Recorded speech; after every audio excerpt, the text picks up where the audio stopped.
My wife cheated on me with our smart home technician after I changed the home assistant's voice to a male one. We had been together for 8 years, married for 5, and until then I thought our marriage was built on trust and the habit of solving even the dumbest household issues together. I still hear that stupid "good morning, owner" coming from the kitchen speaker, and it makes me want to smash it against the wall. That day I was just tired of the assistant using her favorite overly sweet female voice that Laura called her cute little friend. I picked another voice pack, a calm, low baritone, and went to work. I didn't think that setting would become the first domino. Laura met me that evening standing next to the speaker like it had personally insulted her. "What did you do?" she asked. "Change the voice. I got tired of that syrupy woman. It sounds like some guy living in our apartment now." "Yeah, a voice. That's disgusting," she said, and turned off the power outlet. I changed the assistant's voice, and my wife lost it. Our background was pretty normal. We met at work. I handled tasks.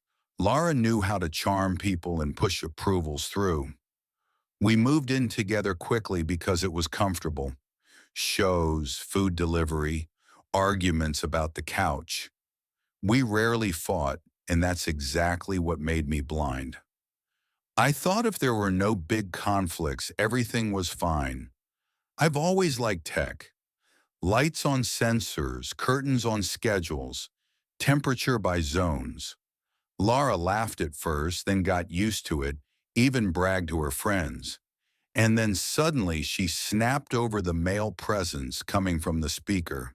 The next day she texted, "Change it back. It annoys me." I replied, "Okay, tonight." That evening I forgot, and that I forgot became the reason for war. She said I replaced myself with a voice. She started saying I was forcing male presence, that I was making the house about myself, that I loved control. I laughed, thought it was an extended joke. "Lara, it's just a setting." "No, you set it so it listens to you." I showed her the settings. She stared at the screen like it was evidence of a crime. "You didn't even ask me," she said. "I didn't think a voice needed marital counseling." The first odd things were small. She started turning the assistant off at night, even though she used to rely on alarms and music. She asked me not to talk to it around her. Literally cringed when I said, "Assistant, turn on the lights." And she started staying late at work more often. My wife is jealous of a speaker. A couple weeks later, Laura said she wanted a professional setup because I did everything wrong. It stung, but I agreed. Fighting over light bulbs is stupid. The technician came on a Saturday. His name was Dennis, mid-30s, confident, with a voice that sounded like people always listened to him. Laura clicked with him in 10 minutes. She laughed, leaned closer when he showed things in the app. I stood there feeling like a guest in my own apartment. A technician walked into my home, and I became a stranger. Dennis walked through the rooms, checking sensors, changing parameters, explaining how things should be properly done. I tried to add comments, but he easily took control, and Lara nodded like someone was finally speaking human language. "I have a rule: if the window is open, the AC turns off," I said. "Not bad," Dennis replied, "but it can be smarter." And Lara laughed the way she hadn't laughed with me in a long time. After he left, she was in a great mood. "He explained that you set everything up for yourself," she said. "For myself?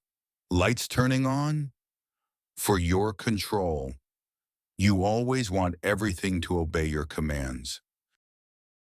I lost an argument about light bulb and lost respect. After that, a new phrase moved into our home. Dennis said. Dennis would do it this way. Dennis explained this as toxic. At one point I snapped, is he the third person in our marriage now? She looked at me cold. You're just jealous because someone is smarter than you. That was the first time I felt gaslighting, not as a word online, but as a physical state. Any reaction became control. Any question became jealousy. Any concern became paranoia. She started placing her phone screen down. A password appeared on her laptop we used to share. She could disappear for 3 hours in meetings. And when I asked, she'd snap, "Do you want to report?" "I'm just curious." That's the problem. You always need to know. Why is the technician texting my wife at midnight? I tried to talk calmly. Lara, I don't like how often you talk to him. We're working, she said. He's working. You live here. Dennis helps me feel safe at home. That's when the absurd stopped being funny. Safe. Because of a voice. I replayed everything and realized it wasn't about the speaker. It was about how she already saw me. As a threat, control, background noise. She called me toxic over lighting settings. I started noticing everything. Changing clothes only in the bathroom. Locked bedroom door. Sudden anger at any "where were you?" One day I came home early. A meeting got canceled, and I decided to surprise her with her favorite pastries. I opened the door and heard loud music. The hallway light was on, a mode that only activated at night. A man's laugh came from the living room. I walked in and saw Dennis, sitting on our couch in a t-shirt like he lived there. Laura stood next to him in my robe, hair wet. I came home and saw her wearing my robe. They froze. Laura recovered first. Why are you home so early? Why is he here? I asked. We're testing scenarios, Dennis said quickly. On the table were 2 glasses and an open sushi box, the same place we ordered from on our anniversary. I didn't scream. I just asked, did you sleep with him? She paused. It's not that simple. Dennis raised his hands. I didn't want to destroy a family. Then why are you on our couch? I asked. She said we, and I knew. Laura started speaking like she was giving a lecture. You're demonstrating control again. I knew you'd react like this. That's why I needed someone who understands boundaries. Boundaries, I repeated. You call this boundaries? She said. We didn't do anything wrong. That "we" sounded way too practiced. I told Dennis, leave. He looked at Laura like she was his boss. She nodded. He packed his laptop, cables, charger. I realized he'd been here many times before. When the door closed, Laura sat down. You'll calm down and we'll talk. We already did, I said, grabbing a bag. I packed silently, and that scared her. She stood in the bedroom doorway. You're punishing me with silence. No, I'm trying not to lose my mind. She switched tactics fast. You're the reason. You made me feel small. You always decided everything. Even changed the assistant's voice without asking. I watched her build a cause and effect chain, voice to cheating, just to avoid saying I'm guilty. She blamed my settings for her affair. I stayed at a friend's place for a few days. Laura texted, let's talk. Then you're overreacting. Then, you're not a man if you run away. One message killed me. Dennis won't come anymore, I promise. Like the problem was scheduling. I came back because it was my home and my life.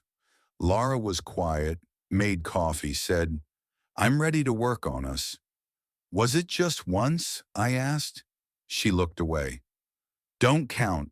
It's not about numbers. So not once, I said. She cried. I didn't want this to happen. What did you want? Me living next to you pretending you were testing scenarios. She asked me not to call it cheating. She offered therapy, a break, even open marriage. Every option meant one thing. I accept a new Laura where betrayal is complex and my boundaries are control. I asked, do you understand trust isn't fixed with words? Dennis said trust can be rebuilt if… Dennis again, I cut in. Do you hear yourself? She built our marriage using the technician's advice. I did something ridiculous but necessary. I checked the smart home logs. Door openings, lights, scenarios. There were days the door opened when I was at work and the evening living room mode activated. A mode I never used. The bedroom motion sensor showed activity when I wasn't home. I caught the affair through smart home logs. When I showed her, she said, "You're spying on me."